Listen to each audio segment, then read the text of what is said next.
Hey everyone, glad you're here. I'm Tyler Suiters with the Consumer Technology Association. We own and we produce CES, the biggest, the most influential tech event on the planet. This week, one of the most popular areas of CES, it's called Eureka Park. Now, this is where investors come to find their next unicorn company.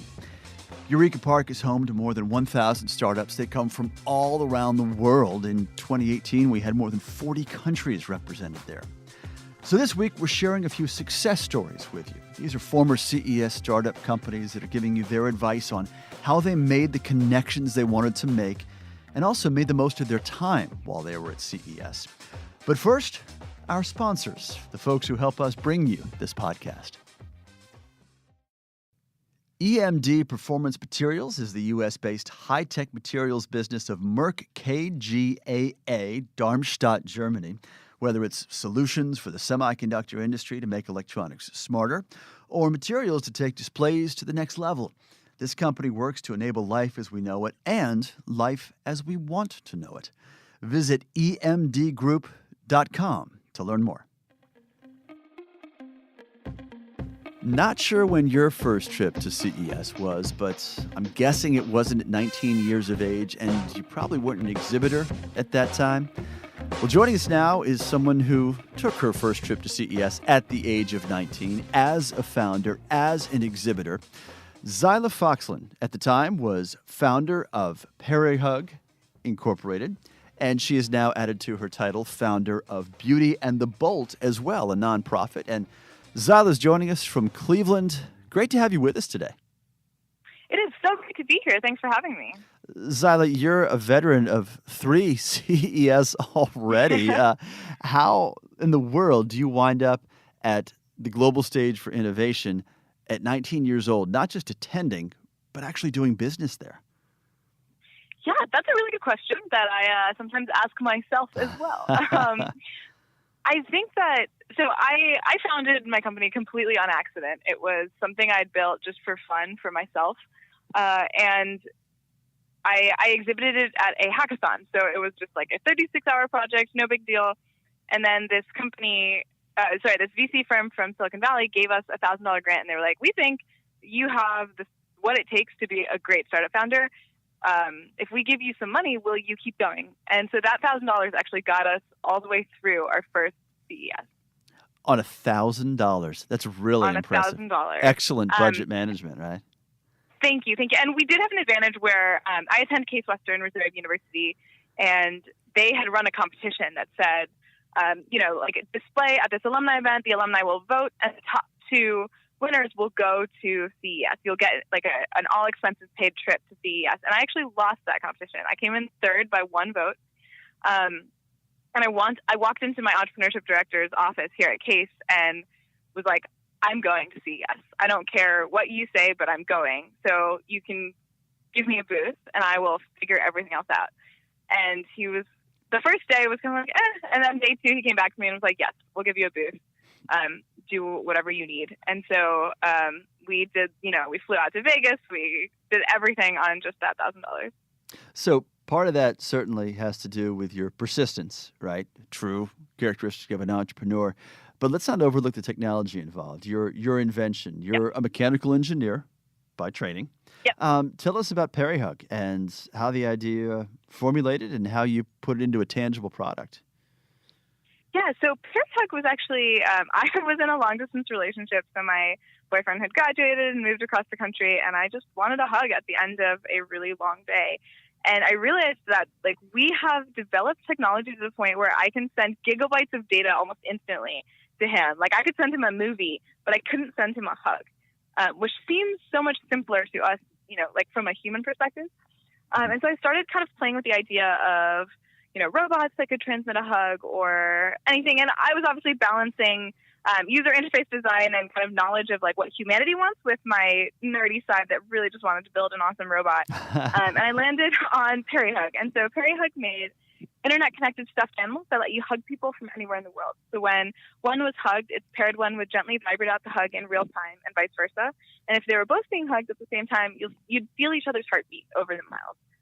And so it was a really unique blend of touch in technology and softness, which is so rarely found in also even in products at CES. Yeah, so that's where I was going with this, Xyla, is the fact that you see a bit of Read your mind. everything. Yeah. Well, once you come up with a haptic technology-based teddy bear, the rest of mind reading is easy, right? Exactly.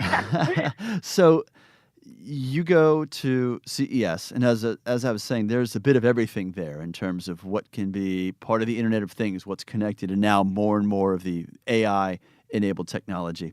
I have not seen a whole lot of teddy bears there.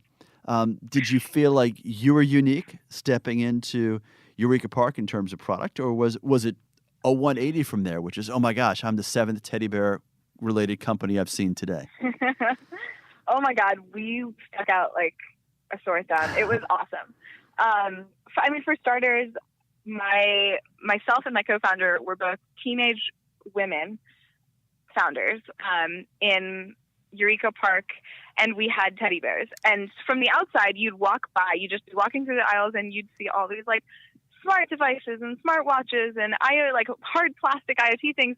And then you see these two girls standing there with teddy bears. And so regardless of your actual interest, there is a curiosity that peaks. Part of our market is traveling parents. And so we got people when they're feeling really guilty because they're all away from their families in Vegas at CES. But we were so warmly received. It was incredible. So you're starting to say that's what's unique about CES. I think you're going toward the audience, right? That you don't know who the next person is who's going to walk up to your booth. Yeah, exactly. And it also, as a 19-year-old founder, I had never really pitched investors before. We showcased the product for the first time at CES, and if that's not a how to pitch boot camp and how to read the person that you're pitching boot camp, I don't know what is. So what do you learn with that insight? How do you apply that from your first to your second CES? Going in and having such success the first time, if not by marketing and communications design, by the nature of your enthusiasm and your product. How do you hone that for your second show? Because you're coming in as a seasoned veteran at that point, right? Yeah, year 2 is definitely a seasoned veteran. Yeah, for sure. A lot changed for Parihug between year 1 and year 2. So year 1 was myself and my co-founder. And actually shortly after CES, she decided to leave the company and pursue school full time. And it was a super amicable, thought out split. I didn't really hurt the company at all, except for the fact that I missed her, and I still do miss her. But we still talk. We're still friends. But year 1, we were both really nervous about. We had no idea what to expect. We looked up pictures. We'd heard kind of about the booth babes of eras past. And so we were really trying to play down the fact that we were young. We were trying to play down the fact that we were women. We were trying to play down the fact that neither of us is white. And in the end, and we were trying to play down the fact that we had teddy bears. But in the end, you can't play those things down because that's inherently who we are. And so for year 2, we kind of did a 180 in terms of branding and presenting ourselves. And our booth, we had a higher budget because we had raised money and made a lot of progress in a year. And so we actually built a scene, a set in our booth. And it was half of it was we drew a line down the middle of the booth, including the background and the floor. Half of it was a child's bedroom, and the other half was an airport. And the idea was that we would be standing in the child's bedroom and hand a product to the people in the airport, and you could kind of show you can truly hug someone from anywhere in the world. You're here in Vegas. You don't need to feel guilty the fact that your child is at home, because now you have this tool and you have this way to, solve the problem. And our branding was very much in the purples and the pastels, and things were really sleek and modern and beautiful, but also really kid friendly. We didn't shy away from it the way we did the year before, and I think that made a huge difference. So you take that evolution, that strategic approach to changing the way you looked and the way you presented, and to some degree your pitch, and then your third year, you do something entirely different, right? And you're starting over again because Yes. You went with Beauty and the Bulls, your new company at that time, to show. Yeah. Why the transition? So that decision didn't get made until I think November, which is maybe even December, actually. Well, so you had your Eureka Park space set up for Parihug and then changed. Yeah, so I'm lucky enough that my university sends us to Eureka Park every year. So they see the value in bringing student startups to, because like, what adds validity more than being at CES, right? So the university reserves the booths for us, and then we just have to take care of everything else. And so they had reserved a booth for me as the student because Parihug had done so well the last 2 years. And then around November or December, Parihug was really pushing to try to ship for our Kickstarter backers, and we had some just like unfortunate issues that couldn't be resolved in time. And so as a team, as a Parihug team, we decided not to go back to CES. We weren't ready as a company to show any change, and that it wouldn't necessarily be worth the resources of Parihug. But we still had this booth, and my nonprofit called Beauty and the Bolt was like a fledgling nonprofit, but still doing a lot of really cool things. And we decided we would take that stage, and the university like really encouraged us to use that space for Beauty and the Bolt. So it was kind of a weird but very cool. Like, I've brought 2 companies to CES now. You've taken 2 companies to CES so far with very different experiences, right? One is a manufactured technology product. The second is much more software based, or from a nonprofit perspective, right? Yeah. Exactly. So, is there more value in one than the other? Do you see it as the place to be for both, or any tech sector product? How does your point of view change going from one company to another with a similar goal, but I assume different experiences? Yeah, super wildly different experiences. I think Parihug was more than I ever could have expected. Like, being at CES, I can't.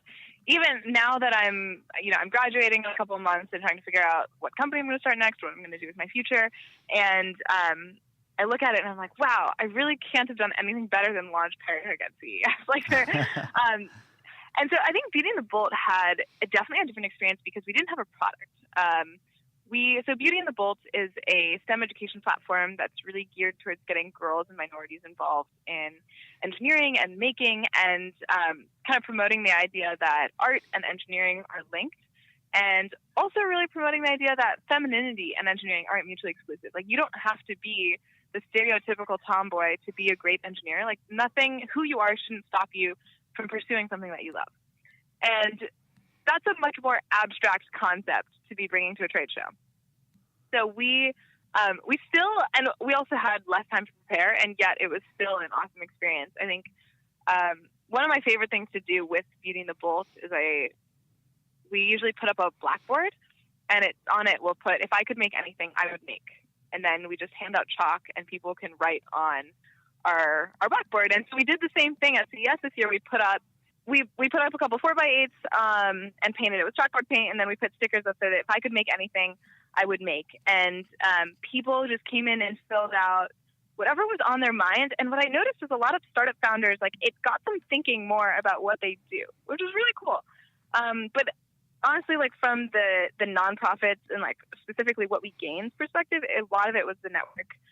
It made people more aware of what we are, who we are, why we're doing what we're doing, and sort of like finding school districts that we haven't found yet. And it's getting press. Like, it's really just a good place to show the world what you've got. So you're exceptional at developing an elevator pitch, as we talked about before, Xyla. What is your elevator pitch to women in STEM, to some of the groups you're trying to reach out to come to CES? Yeah, so, it's funny you asked that. And I'm dodging this question very briefly, but I'll go back to it. For when Parihug's second year at CES, I posted in a Women in Tech network that has been like incredibly influential in my life. It's called NCWIT, which is the National Center for Women in Information Technology, and it's all like high school and college, and now people are graduating out of college and starting their careers. But it's just women from all over the country, and everyone is really supportive of each other. And I posted in it, and I said, hey, if anyone wants a free ticket to CES and is willing to work half days at my booth, like, I really need help. Because I have meetings scheduled the whole time. I can't be there. My team has meetings. So it would be really nice if we just had a couple knowledgeable technical women at our booth. helping us out. And I got so many messages of people who were like, my dream has been to go to CES. I would love to help out. I would love to do anything.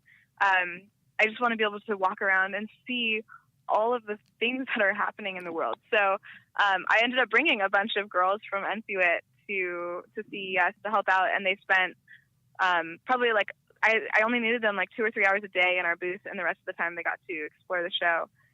And so I didn't even need to have an elevator pitch. I kind of just wanted to go already. But I guess if I had to have an elevator pitch, I would say, how many times in your life are you going to be able to go to one place to see everything and to meet all of the people that you might have wanted to meet to either advance your career or, inspire you to build cool things in the future? Like, there's something for everybody at CES, and especially because you're asking about women, just because you're a woman doesn't mean you're any different at all. Xyla Foxlin has brought 2 companies to market at CES, both before the age of 21. She is the founder of Parihug and also the nonprofit Beauty and the Bold. Xyla, great time talking to you, and we want to see you one more time in Las Vegas this year, okay? All right, absolutely. I'll be there. Stay tuned for some insights from our sponsor, and then more conversation from Eureka Park's startup success stories at CES. This week's CES Tech Talk is sponsored by EMD Performance Materials, the U.S.-based high-tech materials business of Merck KGaA, Darmstadt, Germany. With their innovative solutions for the electronics industry, EMD Performance Materials works to enable life as we know it, and life as we want to know it. Whether it's making microchips smaller, faster, and smarter, or displays larger, brighter, and more flexible, this company carries on its 350-year mission of advancing technologies for life. Visit them during the show at the Westgate and online at emdgroup.com. Well, if you're in the startup scene or maybe a founder yourself, you absolutely know the show Shark Tank. There are winners, there are losers, and occasionally in the show you see a remarkable story that moves you. It almost transcends whether there's a successful funding round or not. Joining us right now is the man behind one of those stories, Robbie Cabral. He is founder and CEO of BenjiLock, and he was on Shark Tank not too long ago, came away with successful funding, but there's a lot more to this story, and CES played a key role in this. Robbie, first of all, good to talk to you again, my friend. Thanks for being with us. Hey, thank you so much, and I'm very humbled to be here, and it's a great opportunity to be in touch with you. And I remember seeing you at CES, and that's kind of how it all started as well. Well, let's talk about how things are going right now for you, Robbie. First of all, give us a quick scene setter. How is BenjiLock doing, and what's the next step for you? Well, right now it's very exciting because after the whole Shark Tank, I licensed the technology to a company called Hampton Products, which they are known for making all the Brinks product security. So it's very exciting. We have a couple trade shows coming up, actually one with Ace Hardware now in August, and launching officially the product with them. And then we also went a couple days ago with QVC and did a pre-order, and it was a success that they want me back again. And it's very exciting times, having your product from like the dining room table basically a couple years ago, and all of a sudden now is going to be touching hands now in September for the whole back to school season. It's very exciting. So that's what's going on at the moment. And we'll see how everything goes. CES 2019 is actually around the corner, so we're also preparing for that. Before we get too far down the road, Robbie, let's talk about the technology at hand and exactly what BenjiLock does. Yeah, so BenjiLock, it's the world's first padlock that you can open with a fingerprint, but also with a key. So in less words, it's a hybrid. But the cool thing about it is that the patents are broad, but it's also all the claims that it has, that it literally covers the technology that goes with the fingerprint, also combination, and mixing it with the key. So then, it opens a plethora of opportunities that I always knew that this technology can go beyond the padlock itself. Mm-hmm. Well, let's go to where you were, because before Shark Tank, before CES, even before you were in the tech sector, you have had a really interesting ride, and it starts in Santo Domingo in the Dominican Republic. Correct, correct. I won't lie to you. Back home, I kind of, I was raised by my mom. Only my mom. My dad left when I was 6 months old, so I know it was very rough for her because she was always working, but didn't had a lot of time to kind of dedicate to me. But those things I kind of took it with me. It was very difficult for me, but I learned from all those uh, things that my mom went through because I knew that she was trying to do the best to put food on the table. But long story short, through that persistence that I learned with her, I've applied that in my whole life. And I always been a fan of the creatives and all that. So I was all into music. And so I had a band back home and I did a couple records and all that. And all of a sudden, our goal was to, you know what, guys, we've been doing a lot of good things here, but I don't think we're going to get discovered here. So might as well take a plane, go to the States and see how it goes. And that's kind of how it all started for me coming in 2007. Mm-hmm. But I don't have any background in the tech sector or nothing at all. That's exactly where I was going, Robbie, is that you didn't come here to make your mark in the tech sector or even as a founder or an inventor, other than an inventor of music, right? You found your way into your passion by a pretty circuitous route.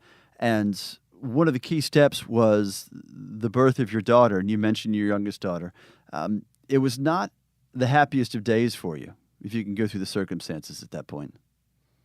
Yeah, what happened was that when you come here and you land, I remember I came with a band and all that. We did a couple shows, and long story short, all the bandmates said, you know what, Robbie, we're gonna go back home because it's just not working out. It's very difficult when you don't have any family, friends. So they all went back, and I said to myself, you know what, there's just no point for me to go back.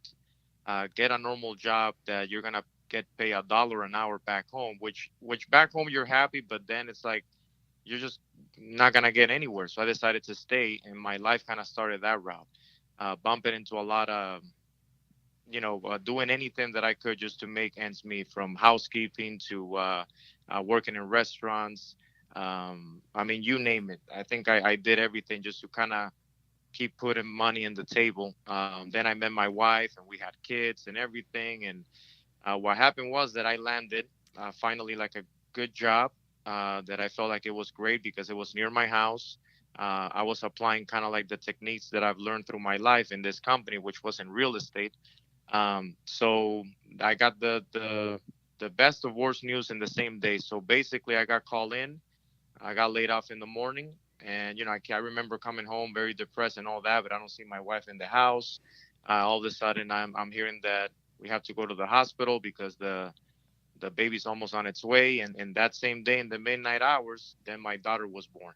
So I was like very depressed, but then I got really happy. But then I got kind of depressed again because then my wife, they only give you like a month leave. So she had to go back to work because she's a teacher. But I decided to also walk around the Rose Bowl, which is not too far from my house. It's like a 3 mile walk with the little baby. I took the first two to school and then I walked with her. And then after that, at nighttime, when I put my kids to sleep, then I started going to the gym. And that's how I started seeing all these issues that people were having in the locker rooms, forgetting their combinations, leaving their keys inside. And that's kind of how it all started with BenjiLock. Yeah, But I so had that's no so idea. that's the light bulb moment then, Robbie, because I would venture a guess that most startup stories don't begin with their first step coming with 3 kids at home, including one under 6 months, and just following a layoff, right? Because the one thing that startups require, any founding requires, is an immense amount of time, and that may have been the one luxury you didn't have. Exactly. It's like, and I won't lie to you. I remember when I had that light bulb moment there, I came home, I explained it to my wife. You know what? I think there's an idea here. So I remember I wrote down a couple of design and terms and ideas out of my head. And the first thing I said is, I don't have a lot of capital. I have a bit of unemployment coming in. I have a little bit of savings, but maybe I should do a prototype on this. I think there's something here because I remember going to the stores. There was nothing like this. A lock that you can open with a fingerprint, but also with a key. That way, the younger generation can still use it, and then also the older generation, if, for example, they have problem with their glasses and they cannot see the combinations, they will be perfect. Um, so I remember I went to LegalZoom.com and said I should do like a patent search because I just know that if someone has it already, there's just no point for me to put my time and money into it. I don't even know how I got there. I remember I just went on google.com and started like searching like, inventions and how do you go about it. And by reading, I kind of mentor my own self. Well, it's a bit different for you compared to a software based startup because you're dealing with a tangible product, a physical project. You're in manufacturing. So, how do you get ramped up to the point where you have a product that you can touch, try, feel, and that you want to take to a stage like CES?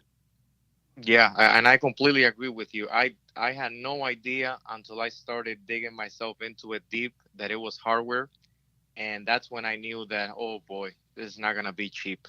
What I did was after I started my whole patent process, and we knew that you could do it, I started knocking doors on product development companies. So I knocked on doors here for probably like six or seven, and all of them told me no, no, no, it's not gonna happen. You're gonna have to invest too much money. Uh, just quit it. Don't do it. But I knew that I had something, so I kept knocking and knocking and knocking until someone handing product development, and he was the first one to actually at least help me build that prototype. And then with that prototype, even though it was kind of clunky and all that, I remember I took another leap of faith and I said, what will be the best way to bring this prototype and just get feedback? And that's when I learned about CES. And that's how I ended up uh, securing a startup booth at Eureka Park and unveiling that first prototype in 2017, I believe, or 16. Yeah, now that's the first time I met you, Robbie, and it was 17, it was yeah. the final day of CES 2017. You were exhilarated, you were exhausted, and you were really emotional. Emotional to be direct about it. You were very emotional coming through this week, and it seemed a bit of a reckoning for you, not just as to the future of the company, but also the journey you've made and the leap you'd made into the tech sector and into the startup arena. Yeah, no, I agree. I remember. I think when I saw you, I remember you had something with CTA or CES, and I think I dropped a cry or two when I saw you. I remember I gave you a hug and I said, I think you may be connected to Gary Shapiro. I know Gary Shapiro runs this, and I've read about him. And if you can please send him a message that I'm very appreciative of this show and what you guys do and all that, because it takes a lot of hard work to get to that level. But if you see it that way, the CES platform is a great opportunity. It's up to you as a person or as a company or to take advantage. Hey, that's a great product for the Shark Tank. You should do it. There's like a casting call at the end of the here in the Venetian, and I never even heard about this show, but a lot of people just kept coming, and I said, you know what? I'll just do the line. I got a little wristband, and then I did a little casting, and I kind of forgot about it, but that I, was good because you took another leap of faith there. Yeah, I think we need to pause so everybody can put their earbuds back in who's listening to this because you're a startup, you're a founder, you're in the tech sector, you're at CES, and you hadn't heard of Shark Tank yet. Nope, nope. I've heard about the name, but I never really sit down and watch the show. And a lot of people kept telling me you should go there and do it and do the casting. So I went in and you do a whole line, and then you met someone, I guess, from the Sony casting team. And I was just very real with them. I just told them, hey, you know what? The same thing I'm telling you here in the podcast, I just did it quick in like 3 minutes. And I think they were kind of stunned and said, okay, there may be something here. We'll be in touch. And that was it. I went back to my booth again and kept working, and then kind of recap my stuff, went back to LA, and that was it. Then they contacted me a couple weeks after. Yeah, and I want to be clear, Robbie. Your story, your narrative may have helped you or got you on the show, but it's your pitch, it's your business acumen that got you successfully through the show and into a partnership with Kevin. Exactly. And, the beauty of this thing is that going to CES, that for me, CES has always been like my first like I'm so humble for the opportunity, because I think the platform of CES, and that's what, if any company that it's trying to go in and or has the thought of maybe becoming a member, I tell them right away to go do it and be proactive, because with the platform, it helped me not only unveil this prototype to all these retailers, but also, get that opportunity of that Shark Tank casting, but also all the big corporations that were up there. They kept an eye on me, especially Hmm. at the moment. I had no idea who Hampton products were. They kind of knew about me because someone in their board members went down and saw me at my booth working my butt off, and he said, "Who is that kid that has a innovative, cool product, and we don't have it upstairs? And we're like a $1 million company, and this is just a little booth, and it's kind of rocking it." And so it all made sense, because then once you start putting all these little dots together, it all started at CES. I felt like, I got something special. I had my patents. I went to CES. I sparked a lot of attention, a lot of connections that I've been in touch back and forth. There's like a big company interested in possibly licensing, but I'm still kind of, I don't know a lot of the business realm. But if this opportunity is here, I think I had to take it for myself, because at that point, it was very difficult for my family. And you go through a lot of people that are telling you that it's not going to happen, it's not going to work out. A lot of non-believers telling you that that's just, who's going to pay that amount of money for a product, blah, blah, blah. And I said, I'll do this Shark Tank, not because of the opportunity. It's more to kind of showcase my family and the ones around me that if you have an idea, go for it. And I think that was the best thing for me, because when I started seeing all these investors going bananas with it, I said, wow, that was just like a relief. I broke down. I started crying, because it was just, for me, that was like the American dream. That was it, Hmm. you know. So, Robbie, as you transition from mentee to mentor to some degree, what is your advice for startup companies who are coming to CES for the first time? I mean, what can you share with them about the insight that you gleaned, the lessons you learned from your first to your second time exhibiting in Eureka Park? I would say probably perseverance. I've learned a lot that having that perseverance, having that passion for what you like and for what you do, that's what kind of keeps that fire going. One thing that I've learned through this whole journey is that a lot of the times, even you guys, maybe you might be doing something and you kind of get tired of it. Just disconnect for a couple days, and then get back at it. If you still feel that fire again, it means that sometimes you just have to take a little bit of time off. All of us go through that. And that's what I did with BenjiLock. BenjiLock had a lot of ups and downs, from financials to emotional. I won't lie to you, that emotional kind of distress that a lot of entrepreneurs probably go through, especially when you have wife, kids, and time management and the lack of sleep. That might make you a little bit like, oh crap, what time is it? What day is it? Where am I heading? But I think, having that perseverance, passion, and taking a deep breath, that it doesn't matter. Be open-minded to showcasing your idea. Robbie Cabral, founder and CEO of BenjiLock, a true American inventor story, and an inventor who doesn't lack for passion, to say the least. Hey, Robbie, thanks for taking time with us. Hey, thank you so much, Tyler. I appreciate it, and best of luck. And we'll probably see each other very soon. CS 2019 coming up. Sports tech is designed to help the fan watching at home, the fan watching in a sports venue, the athletes on the court or the field, but also you when you're working out seriously or even just a little bit. A great example is Jonathon Perrelli's LifeFuels. He is CEO and co-founder, a serial co-founder, I may say. Jonathon, thanks for joining us. Thank you very much for having me today. I say serial. This is your seventh company you started? That's correct. Tell me about LifeFuels. This is your first foray into health and tech, right? That's correct, and beverage. So we're really in a beverage tech category. Mm-hmm. LifeFuels is a personal beverage maker. It consists of three parts. We have the bottle, which is a smart bottle, fuel pods, which are concentrated beverage pods, and an app.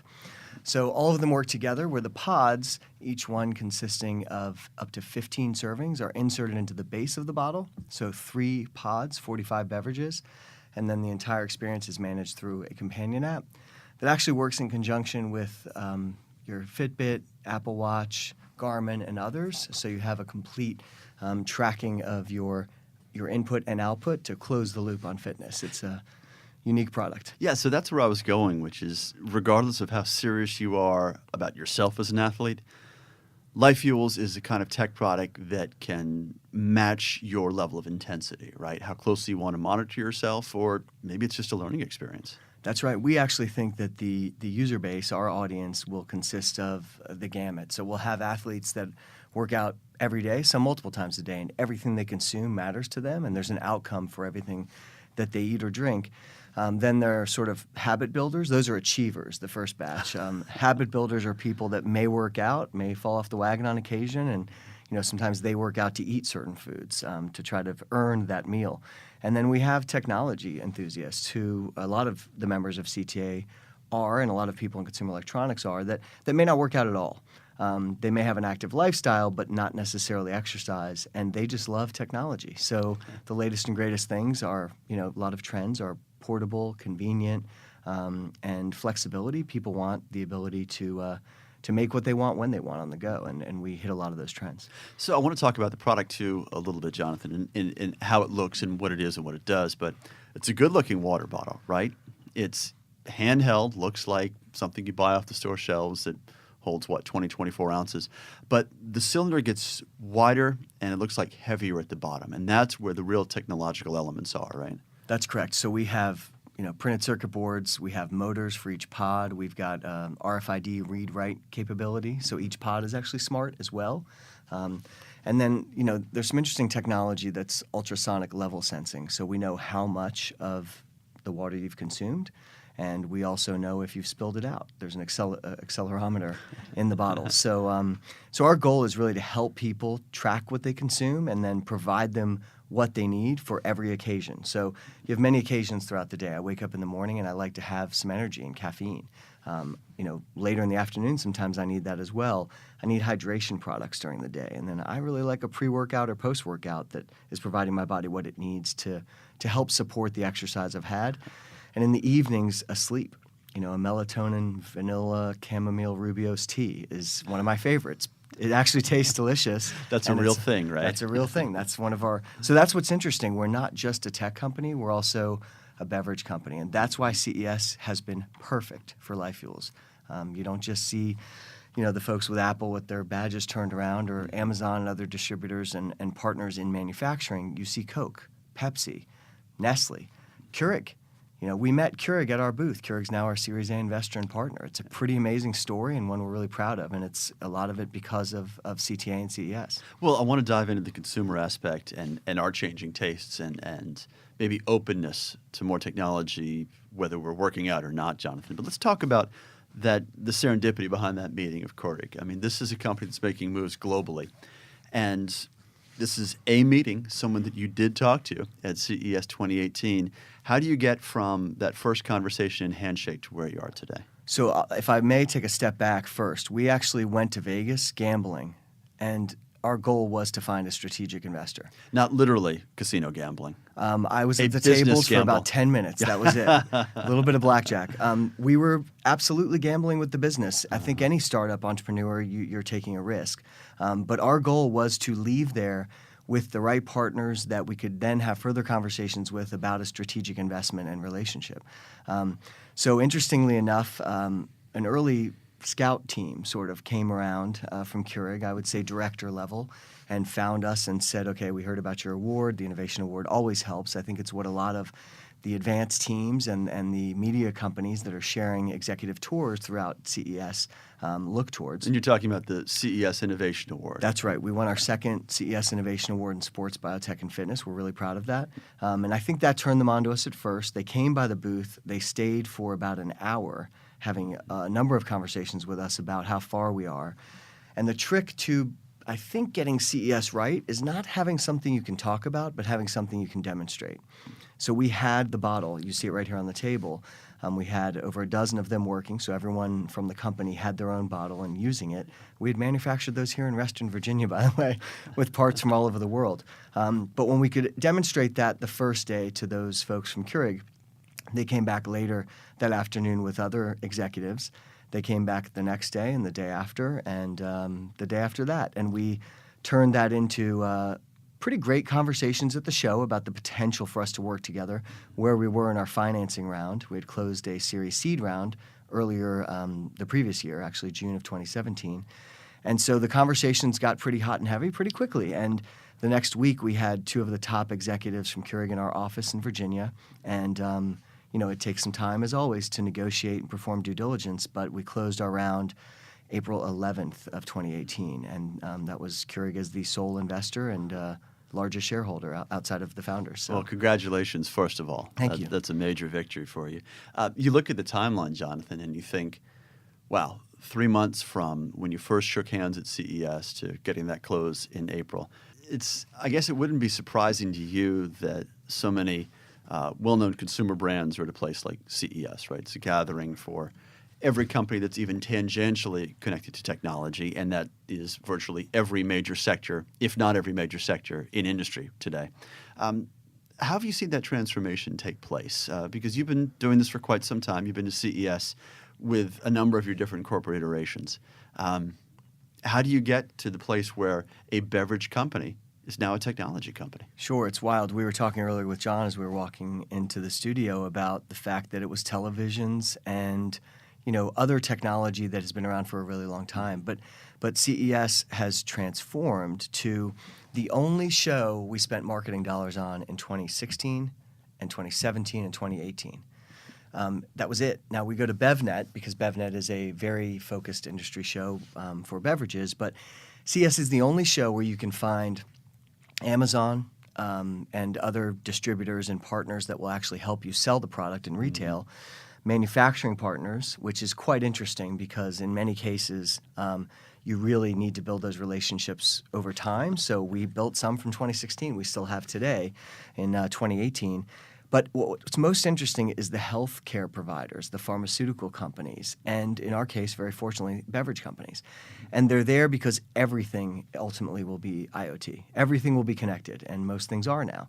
So when they're at the show, they're looking for innovation, again, which is why innovation awards are really important and kind of a critical thing. We've got a trophy case because of our CES award. That's the reason we have one, and now we have two in it. Our patents are there and other things.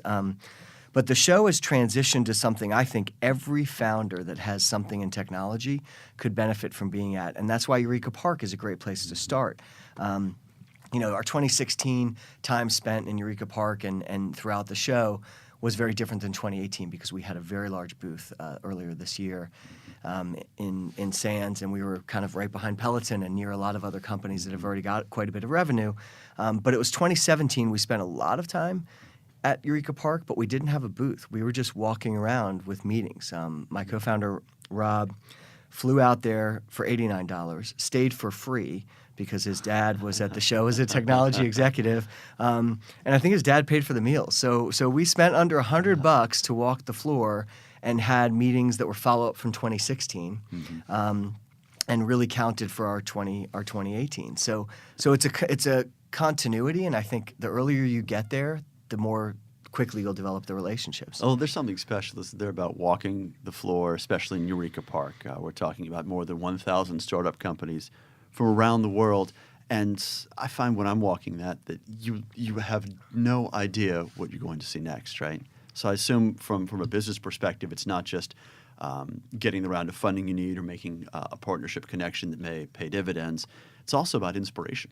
Absolutely. We met folks from I think there were over 40 countries represented. We met folks from over 10 or 12 and had actual sit-downs with them, not just a glance by at the booth if it's not as relevant.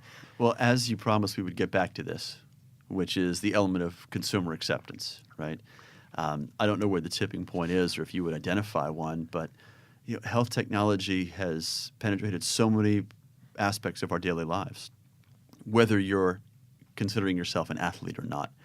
How's that happened? How's that taken place that we're all seeing ourselves and able to quantify ourselves to some degree? Sure, it's the combination of hardware and software really meeting design, and what we had with pedometers since I was a kid it didn't really matter. But a Fitbit effectively was that with software, and it was better designed. It was something you wore on your wrist. I've got a Whoop actually on my wrist now, and WHOOP. Whoop is a heart rate variability and sleep tracker that a lot of athletes use. We're testing it and hopefully to use in conjunction with our product. It is an advancement, but actually might even look like something that was earlier because there's no screen on here. Yeah, I'm looking at it. It's a sleek black band. That's right. With no discernible screen whatsoever. That's right. So sometimes, taking a step back and saying, let's make this simpler. In fact, we had a screen on our first bottle in 2016 that was an award-winning product because it was so disruptive and innovative at CES. We've pared down to what we think, like as you mentioned, looks more like a water bottle and a premium water bottle at that. I think the advancement is coming in software. The hardware ultimately may actually just be embedded in your clothing and you won't even see it. But it's the software that's most unique, and that's where people are getting the data streams to be able to manage the decisions that they make. In our case, it will be, the goal won't be 10,000 steps, but it may be 100% hydration for some people in that earlier category of technology and lifestyle. For the people in the later category of achievers that are true athletes, it will be what I consumed helped me win a race. So where are we going in health and fitness technology, Jonathon? Is this a convergence where I at home will be using a lot of the same technology for my workouts that the guys on my favorite football team are using, if not on Sundays, then during their training through the week? Or is it much more of a divergence where there's a breakout for a consumer sector and a professional athlete sector, and separate iterations of similar products, but for different audiences? Yeah, I hate to say it depends, but I think it does. I think it's both. A lot of athletes, think of your favorite, your best friend that does CrossFit. That person is a professional athlete. If they're competing at a level against other gyms, and they absolutely view themselves as that, and as do their peers. If there's an edge they can have by having LifeFuels and consuming and knowing exactly what worked for them, they're absolutely going to do it, as will professional athletes. I think on a larger scale, you're going to have variation. So just because a basketball player has a new set of shoes, every kid, if that person, wins a lot of games or has great stats, will want those. I don't know that they're going to be able to have exactly the same gear that same year, but when that starts, those products will sell really well. Ultimately, I think people want to achieve to the people they look up to, so they're going to try to utilize the products they have. Hey, before we let you get back to your day job and actually making deals and putting out product, what's your game plan to the extent that you can share it, Jonathon, for CES 2019? So we actually have an off year this year where we'll be in attendance for sure. We've got meetings that we'll be scheduling with existing partners and future partners. Because we won't be rolling out a new product in 2019, we won't have a booth. We will have a booth in 2020. We'll actually hopefully reserve that pretty early because we will have...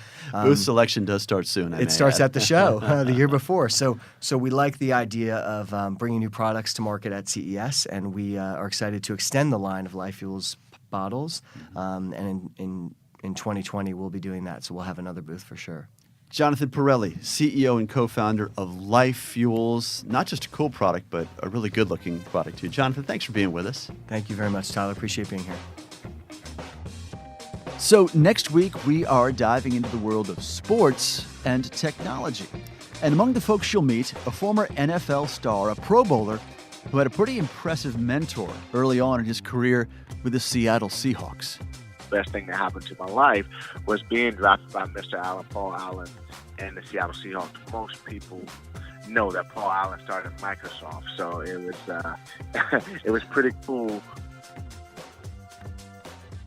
EMD Performance Materials is the U.S.-based high-tech materials business of Merck KGaA, Darmstadt, Germany. Whether it's solutions for the semiconductor industry to make electronics smarter, or materials to take displays to the next level, this company works to enable life as we know it and life as we want to know it. Visit emdgroup.com to learn more. All right, everybody, thanks for joining us. And a reminder, it's a good idea to subscribe to this podcast. That way, you don't miss out on any of our episodes as you're getting ready for CES. And of course, we have all the info you need on CES 2019. That's this coming January 8th to the 11th in Las Vegas. That's at ces.tech. As always, none of this is possible without our producer, Tina Anthony, and our engineer, John Lindsay. You both rock. Thank you. I'm Tyler Suiters. Let's talk again soon.